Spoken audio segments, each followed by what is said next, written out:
আসসালামু আলাইকুম। প্রথমে আমি তেল দিয়ে দিলাম, অল্প একটু কাঁচা জল দিয়ে দিলাম, মুরগির মাংস দিয়ে দিলাম।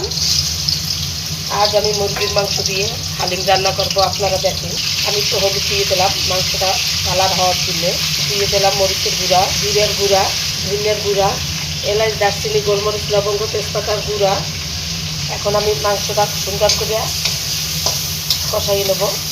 আজ আমি মুরগির মাংস দিয়ে হালিম রান্না করবো, আপনারা দেখবেন। এখন আমি পেঁয়াজ রসুন বাটা দিয়ে দিলাম, এখন আমি আদা বাটা দিয়ে দিলাম, এখন আমি তেজপাতা দিয়ে দিলাম, এখন আমি হালিমের মিক্স মশলা দিয়ে দিলাম, হালিম মিক্স মশলা দিয়ে দিলাম। আমি রাঁধুনি হালিম মিক্স রান্না করতেছি। দারচিনি, লবঙ্গ দিয়ে দিলাম।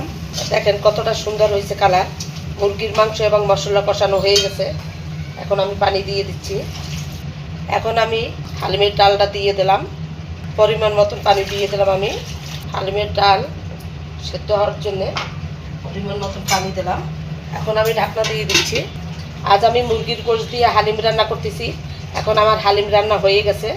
আমি এখন জিরার মশলা গুঁড়া দিয়ে দিচ্ছি। এখন আমি ধনিয়া পাতা দিয়ে দিচ্ছি।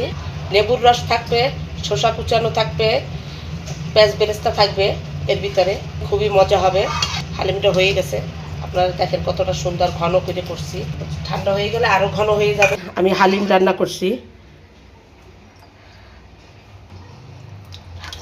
মুরগির গোশত দিয়ে হালিম করলাম আজকে।